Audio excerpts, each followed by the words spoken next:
Now. On 105.9 FM and streaming worldwide on the WMAL app. O'Connor and Company. It's a great Friday here in your nation's capital, 6:07, as we finish up your week and launch you into this lovely holiday weekend the right way. Coming up at 6:35, just 30 minutes from now, we'll speak with Dan Cox, who's running for the 6th District of Maryland. 7:35 is Scott Allen, Washington Post reporter, covering opening day of baseball yesterday at Camden Yards. And then at 8:05, Jeff Kloa, the Chief Curatorial Officer. That's right, I said curatorial. At the Museum of the Bible for this Holy Weekend. I'm Larry O'Connor alongside Patrice Onwuka. Good Friday, Larry. Good Friday. And a little bit of a Friday on top. We like to mix our Friday with our Good Friday, absolutely. We had a tale of two presidential campaigns yesterday in New York as Joe Biden hopped on Air Force One with his pal Barack Obama. And I'm thinking maybe Hunter was on the plane too. We know that Hunter was in New York. We know that Hunter was in the same hotel that Joe was staying at. And ostensibly, we put the pieces together to suggest that Hunter was at this star-studded gala, because after all, there was celebrities there, rich people there, and I'm guessing one or two people were carrying cocaine. So of course Hunter would be there. You put where those wouldn't things he together, be? and Hunter's going to show up, man. Yeah. Now, how insane. did he? The question is, how did he get to New York? And I would love to. I mean, the travel manifest on Air Force One is public knowledge eventually, isn't it? Shouldn't we see if he got to fly up there with Barack and Joe? Yeah, probably in January 2025 we'll find out. We'll have to look back and see, oh, yeah, Hunter was there, and so on and so forth.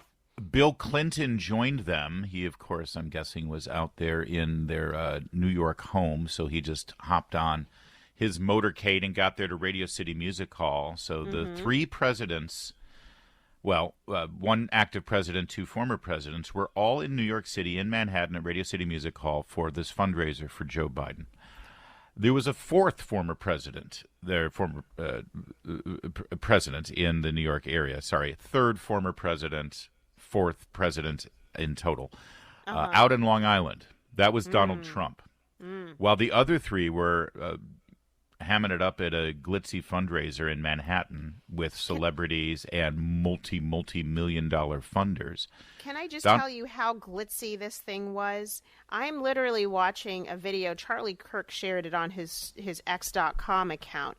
The stage rose. The two former presidents and Biden were on a stage that actually rose up and revealed. So it wasn't just like they walked out together. No, this was so expensive. They had to float like they're a musician up from the basement and appear in front of the audience with lasers and smoke and lights. There were laser smokes and lights, and that's what it was like. Although I do want to say, just so you know, it didn't cost them anything extra to have that elevator bring them up to the stage. That's part of the Radio City Music Hall design. Okay, that's a nice feature. I got to bring my archaic theater knowledge to the floor here. That was built. That's an elevator for the orchestra pit that was built many when Radio City was first fabbed up. But yes, it does look pretty. It was very glitzy. Trust me. They spent a lot of money. I assure you Lizzo was there for a pretty penny. But while they were doing that, and we'll get to more of the details of this fundraiser in Radio City, Donald Trump was out in Long Island attending the wake of a slain police officer, 31-year-old police officer who was killed in the line of duty by a criminal who had 21 prior convictions. He shouldn't have been on the street in the first place. He was out on the street, able to kill this innocent police officer because of the policies of the Democratic Party that Joe Biden embraces. In fact, Karine Jean-Pierre the other day had the unmitigated gall to use the murder of this police officer to make the case for more gun laws and gun legislation because the problem is guns. The last crime that this murderer committed a year ago, before he was let out again so that he could murder this cop, the last criminal violation was against one of New York's gun laws. So that's how seriously they take. They make all this. They spend all this time and raise all this money, and go through all these efforts to divide Americans over the gun issue in this country because it benefits them politically. Then once they get their gun law on the books in a state like New York, where there's hardly any Republican opposition, and you arrest someone from that crime, you don't do anything to him. You let him back out on the street so he can get a gun again and murder a cop. The whole thing is so fraudulent and despicable and cynical for their own political gain, and yet meanwhile one man, Donald Trump, actually cares about the family of this cop and actually cares about cops in general. Yes. I mean, it's sad when you see that President Trump made the effort to go and see the grieving family and show his support for law enforcement, which the left has all but abandoned law enforcement, except for a few officers that support a narrative around January 6th. That's where we're at right now. That's right. It's the only cops they love are the cops that they could find from the Capitol Police Force to testify and say that Trump's a demon. Yeah. Here is President Trump yesterday talking to the media outside the wake. And by the way, quickly, yes, you're right. It speaks volumes that Trump is the one who went there and supported the family. It also speaks volumes that the family invited him. This is a New York family, the surviving family members of this murdered police officer, and they reached out to Donald Trump proactively and said, please come, we would love to have you and your support. That tells you about people of New York and the actual people surrounding law enforcement. Here's Trump. They're not given the respect. The police are the greatest people we have. There's nothing and there's nobody like them, and this should never happen. I just visited with a very beautiful wife that now doesn't have her husband. Stephanie was just incredible. Their child, brand new, beautiful baby, sitting there innocent as can be, and doesn't know how his life has been changed.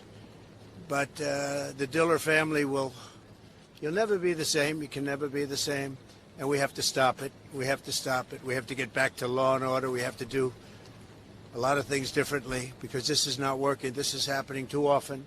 No. At the same time, Karine Jean-Pierre was speaking to the media about the murder of this police officer and said that President Biden had spoken to the mayor of New York, Eric Adams, which begs the question, has he spoken to the grieving family? They're not given the respect that police... Oh, sorry. Here it is. President Biden will be in New York City for most of the day doing fundraising. Former President Donald Trump is going to the wake of the NYPD officer. I wondered if, you mentioned that the president spoke to Mayor Adams. I wonder if he'd spoken to the family of the officer. And also, Trump is blaming a lot of crime on Biden. I just wondered if you could speak a little bit about that. Yeah, so I don't have any private communications to share at this time. Our hearts go out, obviously, to... Our hearts go out. When she says I don't have any private communications to share, it means no, there have been no private communications. Exactly. Because otherwise, I assure you, if there was, they'd be screaming it from the rooftops. They'd be exploiting that for political purposes at every possible moment. Of course. It's despicable. It's despicable. You can offer the mayor condolences, that's fine. But you call the family first. You send the family some sort of gesture that you see and you recognize that not just that their pain, but also what caused it. You're 100% right. Listen, let's talk about the glitziness of this fundraiser that Biden, Obama, and Clinton attended. Who was there? How much it cost? Because they're trying to call it a grassroots fundraiser. And a little bit more about the tale of two presidential campaigns and the tale of two outlooks on who's most important in this country. The people who will shell out a bunch of money for your campaign so you can retain power, or the grieving family of a fallen police officer. You've got two people who sent a clear message yesterday, Joe Biden and Donald Trump. Choose your fighter, pick your warrior for the battle ahead. It's 6:15. News is brought to you by New Look Home Design. There are times when you're a young parent and you're doing things to entertain your 3-year-old and your 4-year-old. And it's one of those, and I'm so jazzed. I know. I love it. And I'll tell you, I have a vivid memory of being out in a backyard at my brother-in-law's home, hiding eggs, and thinking, and part of my brain was like, I would much rather just be sitting around enjoying a cocktail, having a conversation. Why am I sitting here hiding an egg in a shrubbery? And I stopped myself. I remember so vividly saying, Larry, you idiot.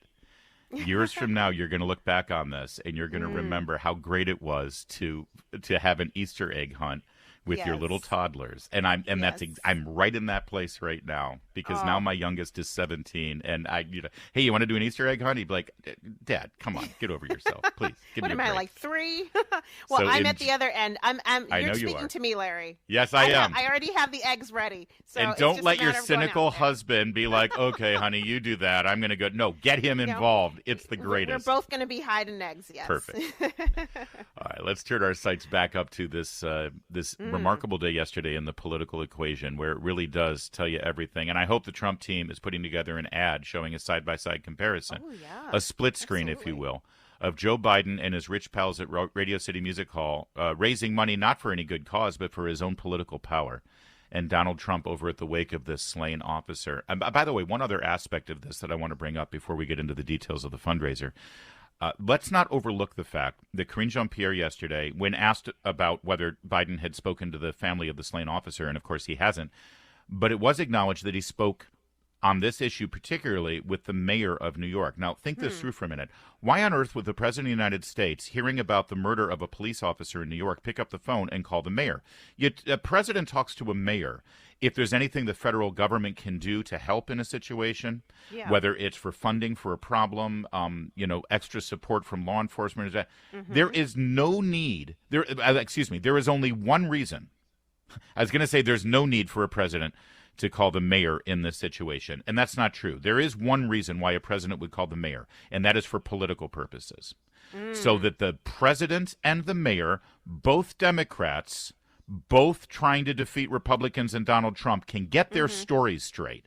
Joe Biden calling Eric Adams is, dude, this is going to hurt us politically, so let's get on the same page here and make sure that we put a political face on this. Why in the hell would Joe Biden call the mayor of New York when a New York City police officer was killed and not call the family of the officer? The only reason is to keep this thing from becoming a political liability. It's so cynical. And so as soon as you think Joe Biden can't be more of a political creature, he does something like this. Well, he's a consummate, politician. He's not about helping actual people. God forbid there was an element of illegal immigration in this story. Right. That would have been a whole other reason to call the mayor to make sure. In fact, I bet that was the first question. Okay, the suspect, please tell me he's not an illegal. He didn't come through the southern border, right? While I was president. Right, exactly. Sadly, thank you. Sadly, amazing. All right, so this fundraiser. Joe Biden's Twitter account dared to tweet out, I love how it always starts with folks. Barack Obama, Bill Clinton, and I are hours away from hitting the stage at our grassroots fundraiser in New York City. Okay, so $100,000 a ticket for you to attend. Now, listen, don't get me. I'm sure they had cheap seats. Radio City Music Hall seats 3,500 people. Okay. Maybe a little more actually now. There are seats way up at the top that I'm sure you could get for a measly $100 because grassroots, right? But $100,000 to attend, if you give them $500,000, you get a picture with Biden, Obama, and Clinton that you can frame and put up on your wall. Although while you're having that picture taken, you might mention something that is near and dear to your heart that you would like the president to help you out with. And Joe would say, listen, let's just take the picture, and then when we're done, my son is waiting right over there in the green room. Hunter would love to talk to you about whatever it is you need done here. Make sure you have that suitcase of cash handy and get it to him. It's so disgusting, but more than disgusting, it is telling. It is telling how scared they are about Biden's reelection campaign, that they not only have to draw in one of the most popular presidents in modern history, Barack Obama, and one of the most, for some people, loved presidents of modern history, Bill Clinton, to salvage the flailing re-election campaign of Joe Biden. And they're doing it in March of 2024. I mean, listen, they don't want to wait till August, because I think at this point they've realized August could be way too late. So we've already heard Obama is jumping in with strategy behind the scenes, and now he's lending his star power as early as possible. Yeah. This tells me how scared they are right now about President Trump winning in November. They also broke a record, $26 million raised in this single event. It's the most expensive fundraiser in the history of American politics, but it's also a reflection of inflation. I mean, just like eggs and milk and gas, it costs a lot of money to run for president. Everything got more expensive. So I guess they need that under money. Biden. Yes, Yeah. under Biden, it did become more expensive. Yes. Mindy yes. Kaling hosted the program. A late-night host, Stephen Colbert, moderated a conversation with Biden, Clinton, and Obama. Special guests Queen Latifah, Lizzo, Ben Platt, Cynthia Erivo, and Leah Michelle. Nauseating. Honestly, my breakfast starts to come up a little bit in the back of my throat when I think about it. 6:23. Now, On 105.9 FM and streaming worldwide on the WMAL app. O'Connor and Company. It's a great Friday here in your nation's capital. Thanks for tuning in here on Good Friday, 6:36, as we chug along here, launching you into your weekend and maybe even your spring break the right way. Coming up at 7:35, Scott Allen, Washington Post reporter, will talk about the opening day of baseball season yesterday. And at 8:05, we'll check in with Jeff Kloha. He is with the Museum of the Bible. That could be a place that you want to visit this holiday week, either literally right there at the beautiful museum downtown, or virtually. They have a great online resource as well. It's Larry O'Connor with Patrice Onwuka. Good morning, Patrice. Good morning. Good Friday. Yes, I'm both. Happy Friday and Good Friday to one and all. Yes. We make our way through the crowded field of Republicans who want the nomination to run in the 6th Congressional District of Maryland. Today, it's our old friend Dan Cox, who, of course, was the gubernatorial nominee last time around, and now he wants to go. Mr. Cox goes to Washington. He wants the chance to represent that district in D.C. Dan Cox, thanks for joining us. Good morning. Oh, wow. It's an honor again, Larry and Patrice. Thank you for having me on. And, it's a great opportunity to once again stand up for freedom and for our country. And it's an honor to be part of this great, great crowd of Republicans trying to do so. Well, and listen, a lot of the nominees that we've discussed, and as you know, we stay completely impartial during the primary process. I want this to be an open forum for the candidates and, more importantly, for the voters to be able to hear what you have to say and make a decision. But unlike your opponents for the nomination, I think that the voters know a lot about you, right? We learned a lot about you, your family, your background, your policies. So if you don't mind, and please take your time to reiterate your resume and why you're the best person for the job, if you wish. But I'd also like to ask you about your strategy for victory, because I think most Maryland Republicans see the 6th District as such an attainable House seat that we should be able to win, especially after the last little tweak of redistricting. It's still not perfect, but it's better. So I'd like to know why you think you're the one who can actually bring victory now finally for this district. Well, thank you. And, everyone can go to coxforcongress.org. And if they don't know about me and learn more about me and also my campaign, I'm the only candidate who right out of the gates endorsed Donald Trump for president and has stood by him. He's a good friend that I've been so grateful for his support in the governor race and all the way, forward. His consistency now running for president and his stand for our country is what we need, because we need to ask ourselves this question, I think. And that's what I'm doing for my kids and my grandkids, and I've got 3 grandkids now, by the way. So we're very grateful and blessed. But think about this: with inflation and mortgage rates as they are now, 7.1% and up, 36% property tax increases in Maryland, can our kids afford to buy a house like maybe we could in our younger days? Could we even afford right now to see them have a rental opportunity that is affordable? No. I mean, the answer for most people in Maryland, particularly the 6th District, which is hurting financially, is that this is an absolutely unsustainable approach to life under Biden. And we need to make a change, and the people want a change. And in my governor race, we had over $2 million invested in name ID. We have great name ID. And in the 6th District, we had 3 and 4 to 1 turnout in my favor in most of the precincts, all the way out to, as you know, goes way out to Garrett County. Wonderful, wonderful, hardworking people, By the way, they're shutting down another electric plant, so how in the world are we going to run electric cars? Yeah. But this is the forward approach, and I think that our message of freedom, our message of making sure that we get jobs back, our economy stronger here in Maryland, close the border now. I'm the only candidate that says stop the funding of foreign wars, sending our money to Ukraine, and instead close the border, seal the border now.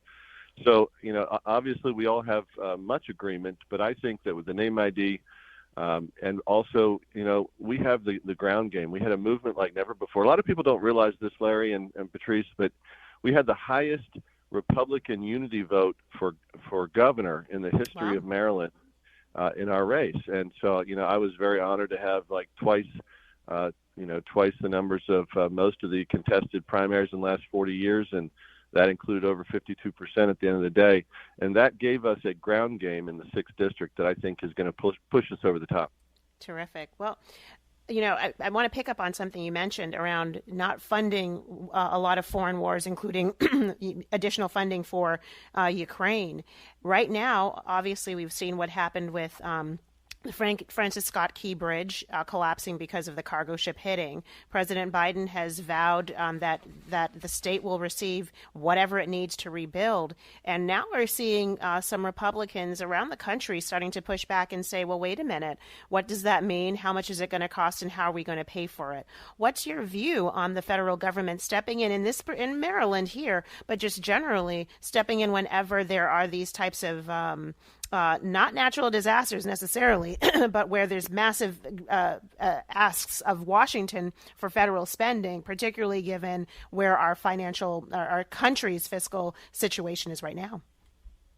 Well, I think that we can't just continue to pass money around, but I do think that infrastructure is where the money should be spent before we build bridges in Ukraine or other places. We need to make sure if you look at Maryland, the report came out this morning, by the way, I just read about 6% of our 5,000 bridges are what's called fracture critical. And that means about, one hit on a pier and the whole thing will immediately collapse, including, which, by the way, my wife is from the Eastern Shore, so we travel across that, one of the nation's most beautiful bridges across the bay, including the Bay Bridge. So that means one hit and that whole thing could come down. That's a 6% problem. It's over 300 bridges in Maryland.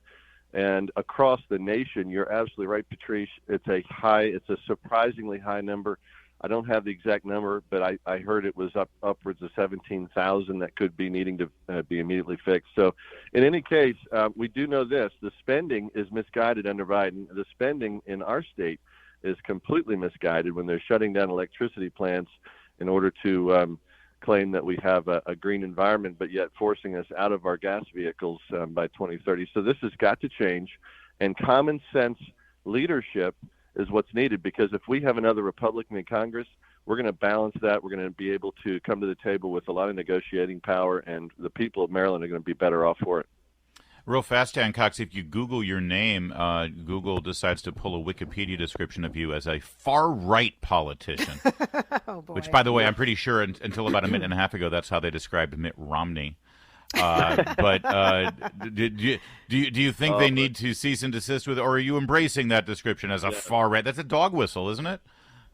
It is a dog whistle. I don't know. In fact, a lot of that argument, so we have to, we're actually seeking cease and desist on a lot of that, because there's so many people who literally just attack the message. And, I think, Larry, that when we're over the target, this is what happens. And so I think there's a badge of honor in the sense that as a Republican who wants to lead and run with common sense changes, anyone who's doing that in a way that's very, very likely to impossible to win is creating a problem for the other side. And so they're going to unleash their armies to come and attack. And so that's, I think, what's happening. But at the end of the day, we have the numbers. We've been on the ballot in northern Montgomery County, and I'm the only candidate in this race. I'm very honored and privileged, thank God, to have actually won in the blue area of Urbana. I was the seated delegate, and we won Urbana. So I think we can do. I know we can do it again. I just need everybody to help us out here. It's the end of the month. It's the FEC report is due. So if you can go to coxforcongress.org and help me with